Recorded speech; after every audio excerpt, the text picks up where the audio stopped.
I'm Philip Siegel of Havana Phil Cigar Company. And I'm Shayna Lee, the social media manager here and owner of Shayna Lee Photography. Welcome to Behind the Smoke Screens, where we give you a raw and unfiltered look at what it's like to run a business as two young entrepreneurs. In our line of work, we have the pleasure of creating relationships with a variety of characters. Influencers, athletes, models, digital media gurus, CEOs, and industry experts. And we'll be inviting them on to share with you. Sit back, grab a sip and a smoke as we take you behind the smoke screens. This is episode 5, season 2, Behind the Smoke Screens. We have a very special guest, Adrian Smith. Good friend, good people. Thank you. Welcome on. Good people know good people, though. That's right. So, yeah, back at you. Yes, sir. True. Shayna Lee. Shayna Lee. Photography. Mm-hmm. We have her as well, co-host. She's here. Frankie's laying down right there, being a great executive producer.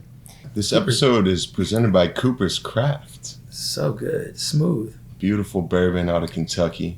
Goes well with this David Off anniversary. Oh, yeah. Mm. Luxurious Probably didn't smoke. say it right. Is that what you're smoking too? Yeah, we're smoking the same thing. Anniversario. Nice mild to medium. Good complexity. Yeah, it's great. So, Adrian, tell us a little about what you do. So I am a McDonald's franchisee, owner-operator is what we term ourselves within in-house. But a McDonald's franchisee, I'm what they call a second-generation McDonald's owner-operator. My father was an owner-operator. He's been an owner-operator since 1983. What's his name? His name is James Smitty Smith. Smitty Smith? Smitty Smith. James Smitty Smith. And he's kind of a legend around in different in this area because he's been around for a while. But my dad's just a real cool, chill dude. Mm-hmm. And like I said, he does a lot in the community. He actually owns. So I own 34 McDonald's restaurants. Wow. My dad still owns 3. So I own 31. My dad owns 3. But I run all 34. Mm-hmm. The 3 restaurants my father owns are the ones here in Greensboro. Nice. And so I don't have any restaurants here in Greensboro other than those 3 that I run for him. Mm. Yeah, but we like to keep them in his name because It's a legacy. it's a legacy. Yeah. Exactly. Yep. Beautiful. But I actually started working when I graduated from college in 95. I started working at Friendly Shopping Center and did all my beginning work there, training there, got approved there, and then I bought my first restaurant in Eden, North Carolina. So what was that process like? It was a lot. They put you through the ringer? They put me through the ringer. And I think they want to make sure that when you're a child of an owner-operator, you want to make sure it's not something that you're just given and that you don't appreciate and that you're not going to be able to be successful in. So they throw a lot of different things at you. But it legit took me about 4 years to get approved. Wow. Yeah, it was just a lot of checks. And Did you have to go through the ladder and experience each I did, yeah. I went through every position. Yeah.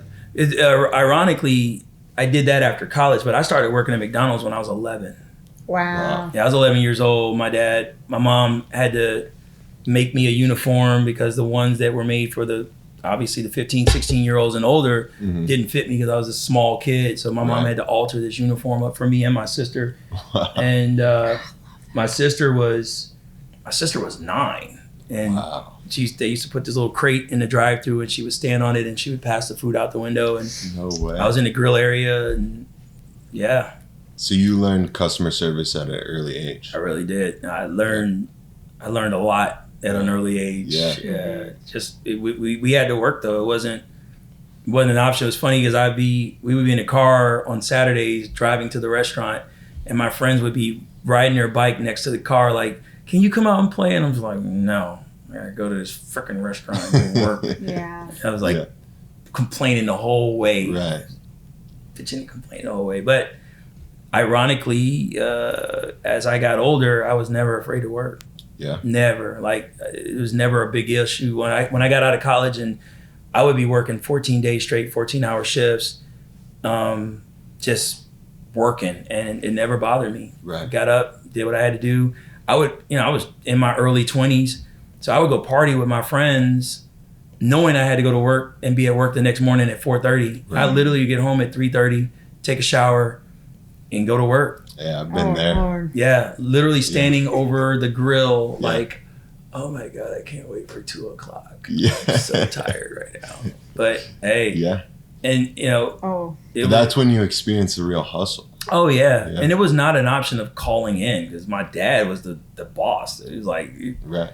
there was no like, I'm not gonna make it to work today. So no, never had any problems with me. I was always there, took care of what I need to take care of, because I always had a bigger vision for what this all would look like. And so yeah, it was just had to go through the motions. so did you already know when you were, because you started so young, did you already know that's what you were going to do when you came out of college? And what did you study in college? So I studied business administration with a minor in accounting. But I did not know until after I did a couple internships that I wanted to actually come back and work for my folks. I did a couple internships. I did one with Arco Gas in LA. I did one with Beneficial Finance here in Greensboro. And I did one with Pfizer Pharmaceuticals in New York. So I actually, It's a hot name right now. it is. Pfizer. I know, right? I actually had a job offer with them. And it's funny, I tell the story. My Pfizer came to me because I did an internship and, blew it out the water, and they loved me and was like, okay. So coming out of college, they were like, Adrian, we'll pay you, this is like early 90s or mid 90s. Like, we give you $70,000. You're going to get a company car. You live in Chicago. We're going to show you the ropes, but they were like really hot on me. So I came back to my dad and was like, oh, this is what they're offering me. Can you match it? My dad was like, no. And you better take that job. He said, because I'm going to pay you $18,000. Mm-hmm. He said, you can live on the top floor of my house till you get your feet up under you. He's like, and I guarantee you, we're going to work your ass off. So I was like, really? Like $18,000, 70, 18? But my mother and father worked their behinds off. Like, I literally would come home from school and my mom and dad would just be coming home from the store, and then they would go in their office. I would go to sleep, wake up the next morning to go to school, and they were still in their office paying bills. Wow. Like, they were up all night. And then they had to go back to the store. I had a car when I was 17, paid for, all my college was taken care of. So when I got ready to make that decision, it was not about the money. Right. I felt like I wanted to come back and make their lives easier. And that's what I did. And I'm glad I did it. Although at the time, when I first came home, I was like, what the hell was I thinking? Because it was rough starting out. But I'm glad I made the decision, because for any of the internships that I did, any job that I would have taken, that company, that business would have gotten 110% of me, because that's how I am. I'm prideful about whatever job I do and the work that I present. So I was going to be off the chain, whatever I did. But I started thinking about that, and I was like, well, I'm going to do that for this company and give them all. Why wouldn't I do that for my folks and give them an opportunity to go take a vacation or take a day off or relax or rest? So I did it, and I'm glad I did it, because if I think about it, my mother and father probably have not had to work probably in the last 10 years. Beautiful. Maybe longer than that, but Yeah. I'm just being conservative. Right. Easily, because I started really running their company when I bought my first store in 2004. So probably the last 16 years, my parents have not had to worry about their business. Wow. Oh, nice. Yeah. That's amazing. So, That's very rewarding. yeah, it is. It is. That hits home with me, Yeah. because I was going to school in Charlotte, and then my pops recruited me back here, and I was like, I get here and I'm like making like $500 a month. Right. And I'm like, what the fuck am I doing here? Right. I could have done all these other things, but like, I chose to come here because of the passion, just like you, because of the love, because of the family. Yep. And that just hits me right there. Yeah. So that's super cool. And eventually, like, I would love to just like let my mom not have to worry about anything, kind of like you. Right. So that's like the goal in the heart, you know? Yeah. So, And that, there's no amount of money that you could have made with any other company that gives you that, because like my mother and father, because I've grown this business to where it is today. I've literally doubled my size over the last year. Mm-hmm. And you got to understand, when my parents... Hold on. You've doubled the size over the last year? Yeah, so... In a pandemic? Pretty much, yeah. So in the beginning of 2020, or actually, I'll take you back just to 2018. In 2018, before 2018, I had 14 restaurants. Mm-hmm. In 2018, I bought 5. That took me up to 19. Mm-hmm. And then last year, I bought 15. Wow. And so talking to my parents over the last year, just to hear them talk about this business, because when they had 3, they were wanting just to get to maybe 5. Right. And when they had 5, I used to tell my mom all the time, like, I want to have 10 restaurants one day. And my mom would look at me and be like, are you crazy?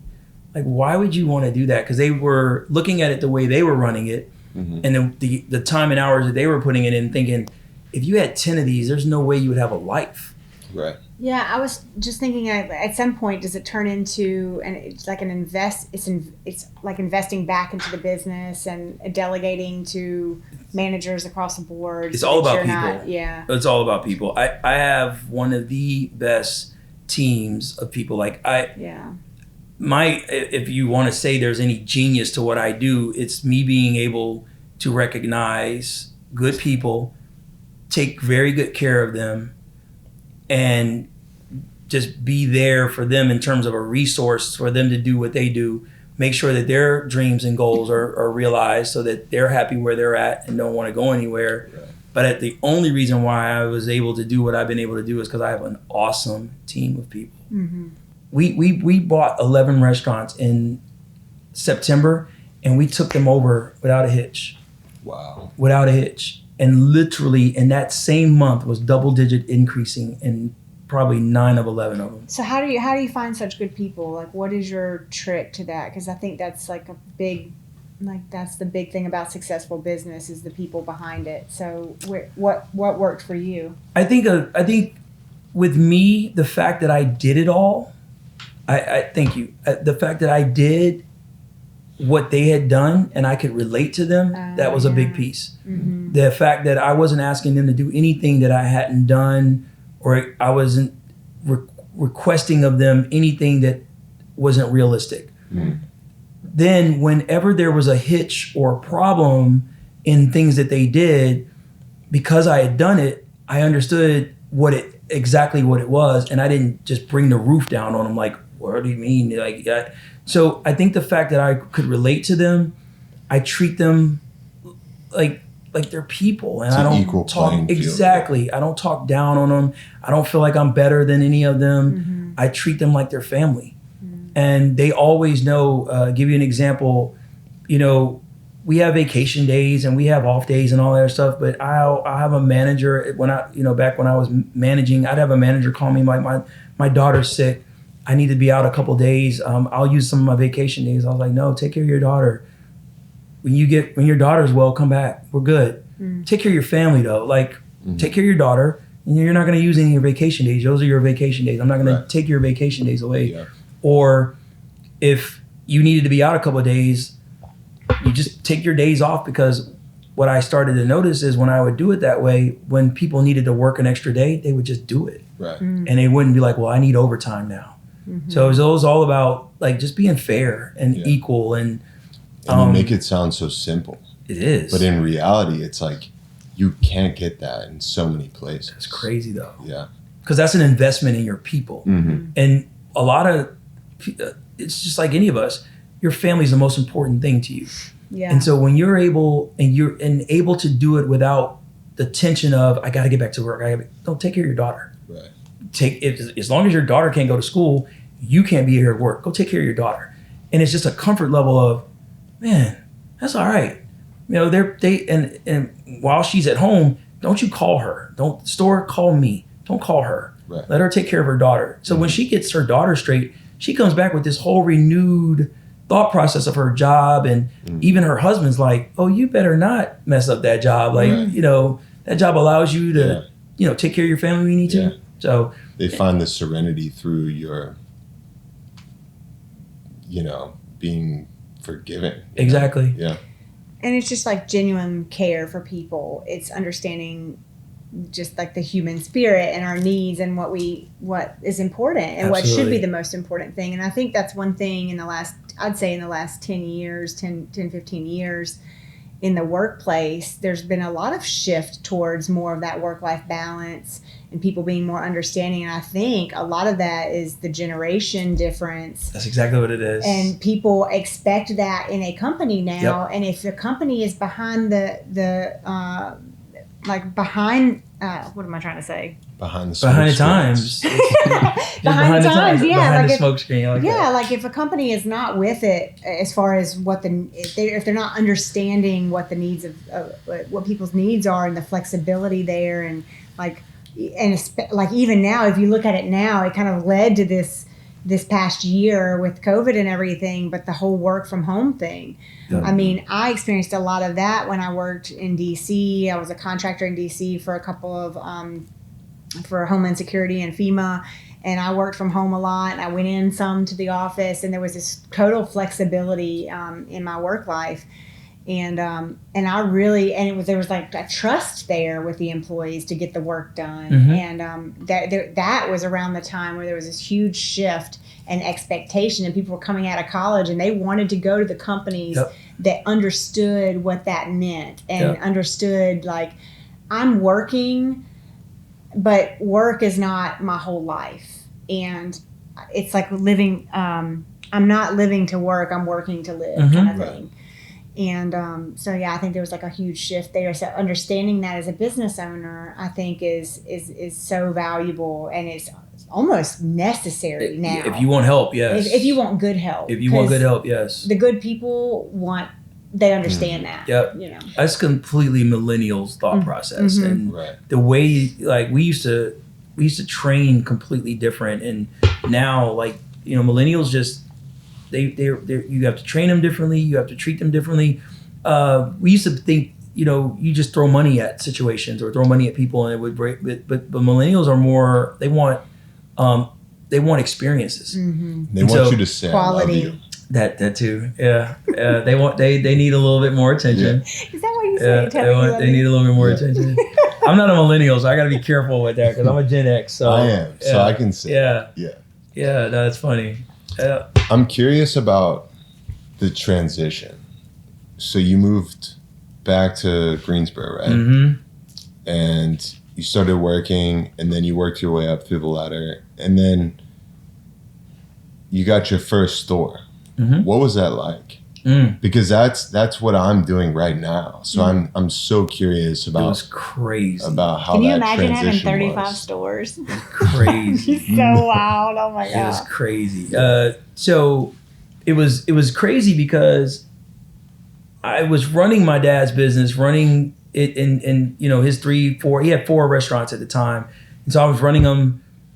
But when I got my first store, it became completely different. Because it was my name on that. It was mm-hmm. I was the one paying the bills. I was the one, being held accountable for the way that restaurant ran.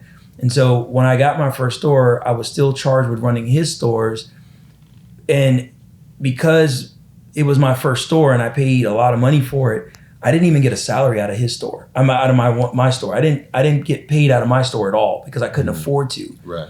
So what I did is my store, I kept drawing a salary from him to run his 3, but I didn't draw a salary out of my store because I couldn't afford to. Right. And growing up, I used to hear all these horror stories about people getting into business and just making really bad decisions and spending money that they really didn't have. And so it was weird because when I first got my store, I had all this money in this account and I was just like, oh God, I'm rich. Like I got money. Yeah. And 2 months later, it was nothing in the account. It was nothing in the account. And so it was those horror stories that my dad told me that kept me from going out and buying stuff and just being stupid with it. And I'm glad I didn't because taxes came due, payroll came due. Right. It would literally, I'm talking about a 6-digit difference some days where you're like, oh man, that's a lot of money in there.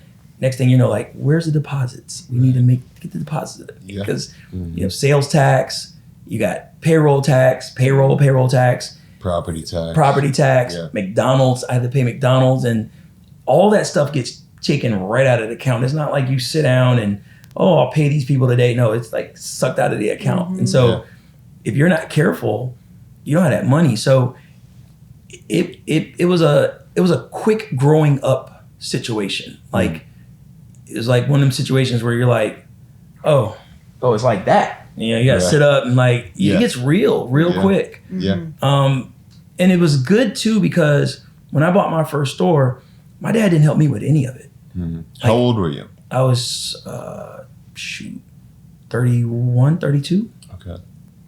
And I mean, from the business license to all the licenses that you got to get to set up, to all the permits and all the things I did all of that on my own. And it was good. But I asked my dad when I finished, I was like, dude, you never once asked me did I need any help? He's like, because I knew you could handle it. Mm-hmm. He's like, did you handle it? I said, yeah. He's like, well, what you want? He's like, you're welcome. He's like, I taught you something. You learn. And it was good, because all subsequent purchases after that, just handled. I got it. I got it from here. Yeah. Beautiful. Yeah. So it's a humbling experience. Right. But it's. Did you have any public criticism? Like, did you have people criticizing you throughout that process? And if so, how did you handle that? Yeah, I mean, there's always naysayers. There's always doubters. There's always people that have something to say about what you're doing.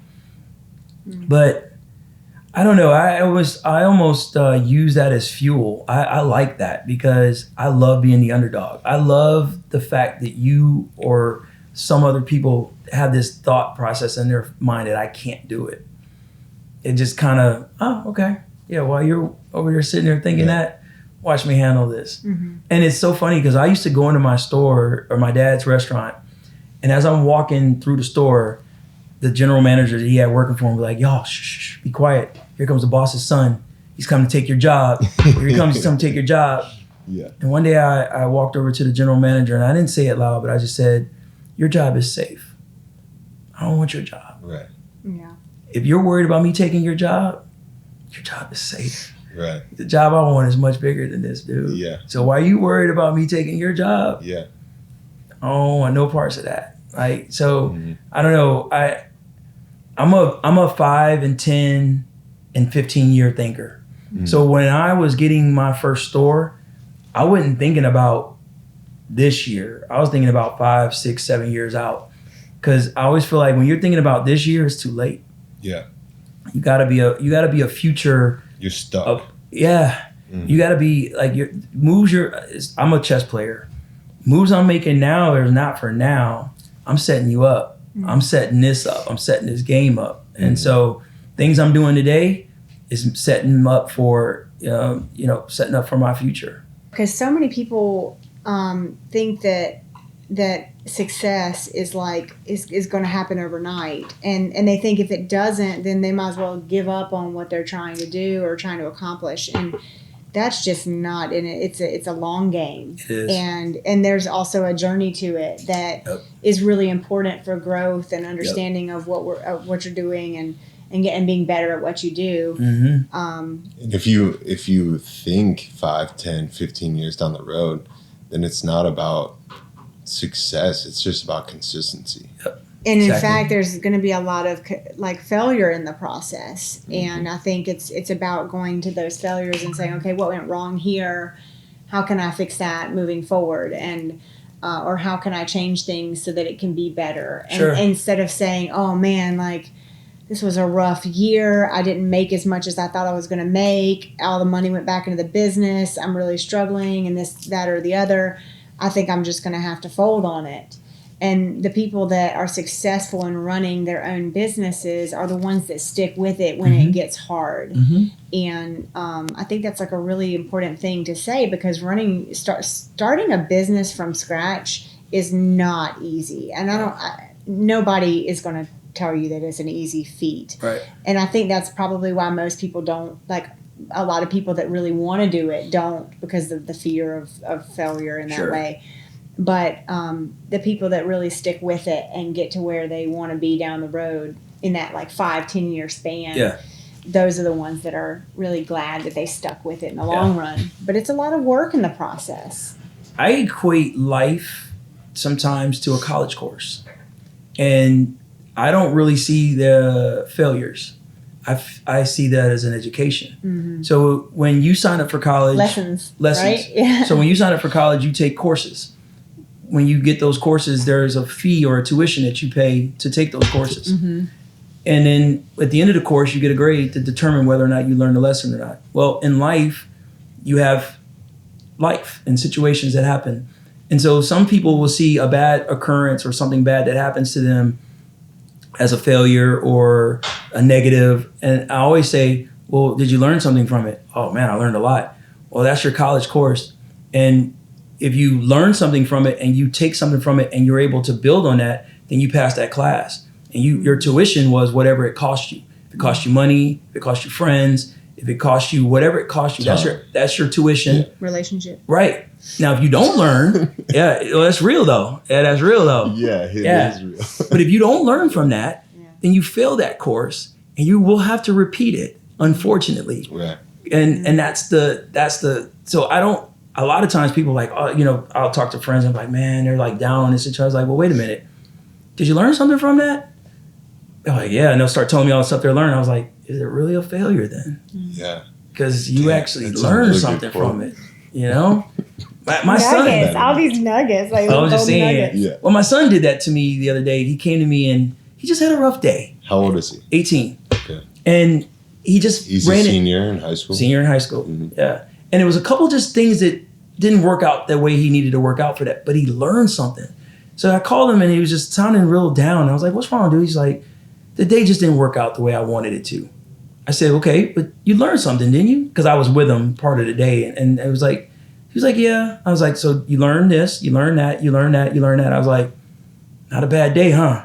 He's like, oh, wow, Dad, I didn't think of it like that. It's like, actually, did you die? You're still alive. You didn't lose anything. Did you die? Yeah. That's my favorite saying. Did you die? Did you die? Well, people tell you all the time, they're like, oh, Adrian, I'm so sorry about this. And I'm like, oh, nobody died. Mm-hmm. Nobody died. We're good. Yeah. Move on. Keep it moving. It's not a tragedy. Mm-hmm. It's not a tragedy. No, we're all good. Yeah. Sometimes certain things that happen and people are like, oh my God, Adrian, we're so sorry. I'm like, whoa, nobody died. We're good. Mm-hmm. Yeah, I had to sit here another 10, 15 minutes. You may have stopped me from being in an accident that I didn't need to be in. So, and sometimes my life is so crazy. Sometimes I may need to sit here for another 10, 15 minutes and just relax. Mm-hmm. Right. So thank you. Thank you for my relaxation. I'm good. Deep breaths. Good. Okay, so there's people like to joke about this with McDonald's all the time. Oh God, I know exactly where you're going. It's about something that dies. A shake machine. What is going on with the shake machine? Yeah, what's the inside scoop? Speaking of deaths. This could go, hold on, before you say this could go viral on Twitter. I know, I already know. Let's hear the inside scoops. All right, tell us. We gotta know. What's it called again? There's McFlurry. Well, there's an app out there that will tell you whether the shake machines at various McDonald's is working. Really? Wow. Yeah, it's called McBroke. Oh man, that's so good. Download and subscribe. Shayna, it's not good. It's not good. It's horrible. Listen, it's horrible. I grew up on McDonald's. I had a little cheeseburger shirt. I had a picture of me in a little cheeseburger shirt when I was a kid. I loved a McDonald's cheeseburger. That was like my treat. I was about the chicken. Let me just say this. When I would go to my grandparents' house and get like a cheeseburger. Let me just say this. I think I speak for all owner-operators in the country. We don't like the fact that is kind of our thing. But you have to understand, this machine has 1,000 parts. And when we have to take it apart. Is it literally 1,000? We need a new machine. Yeah, it's a lot. It is a 2.5 hour breakdown situation. Really? Yeah. To break down from breaking it down, cleaning it, and putting everything back together, it is, if you're good, it's a 2.5 hour process. Wow. So I'll just say this. The machines that do the best are the machines that have one person that does that. When you start having several people do it, if you put 1,000 parts in front of the three of us, all three of us are going to, even if my man Finn over here teaches us how to do it the right way, we're all going to do it differently. Well, who's making the machine, IKEA? No. Because the machine I got jokes, the machine costs a small Hyundai. Like this machine is not cheap. It's a car. Oh, Lord. Kia. It's a straight That's a vehicle. Kia Optima. Yeah. So it ain't cheap. But just understand. We have a staff and teenagers and people that are working to try to get you all through the drive-through quickly. And there's a lot of moving parts in this restaurant. And in the process of taking this thing down and putting it back together, something sometimes gets missed. And so if you miss an O-ring or miss lubing something, right, something's going to happen. And the way the machine is built, it's shake and Sunday. Well, if the Sunday side goes down, the shake side's down too. And once it goes down, unless you have somebody in house like we have, you got to wait for someone to come out and fix it. So trust me, we hate it. We hate it just as much as y'all do. And what I will say is McDonald's and the company that makes our machines are coming up with another machine with less parts, less issues. And so as we go forward, that's going to be less of a problem. But yes, everyone asks me, what's up with your shake machines? What's up with your shake machines? I hate to be like everybody. Actually, I'm glad you did. When do you think the new machine will be in stores? It's starting to come into restaurants, but there are breaking there news. There are close to 14,000 McDonald's in the country. So getting them in all of those restaurants is going to take some time, because I have 34 restaurants that have good working shake machines. I'm not rushing out to buy another one to the tune of $20,000. Right. Not rushing out to do that. It's not So just go to Adrian's store. I'm just not rushing out to do that. Get your McFlurry. Is there anything that you want to share about just running all these different franchises? Like, is there anything that you want to tell somebody that might be interested in that kind of, business endeavor? Or I think you have to just believe in yourself, and you have to be very convicted in believing in yourself. I tell people sometimes folks will be critical about something I do, and they'll be like, "Oh, I'm sorry, I had to say." I'm like, whoa. You can never be as critical to me as I am to myself. But we can't be so critical to ourselves that we are stuck or we can't move. And so I'm probably one of my worst critics, because I'm a Virgo. And so I'm very, if you don't know anything about Virgos, we're very judgmental about ourselves. We're very hard on ourselves, and we're perfectionists. And so I am my hardest critic, but I try not to never get down on myself to the point where I can't perform. And so I believe in myself. I think that Adrian can achieve and accomplish anything. And so when you say all of these franchises, I don't even think that's a lot. Well, that's what I was going to say next is you just had this huge leap in the last 3 years. What's next? So when I told you my dream was 10. So when I got to 10, my dream was 20. When I got to 20, my dream was 30. Now that I'm at 30, I'm not necessarily dreaming about more restaurants. I'm more saying to myself, how can I make sure that these 30 not only are performing, but performing the best in the market? And then what's the next step? And I almost feel like we cannot be complacent or get to a point where we say, oh, I've made it, I'm good now. No, we have to say, okay, what do I have to do to make not only these 30 be the best 30, but what's the next evolution? What's the next thing? Because even in the McDonald's, we have to continue to reinvent ourselves. We have to continue to be better.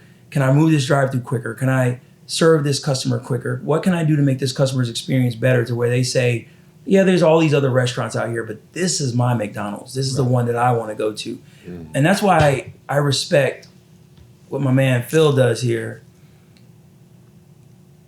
His father was a legend. He was a giant. He was the man. But Phil has taken this and he's taken it to the next level. And that's why I keep coming.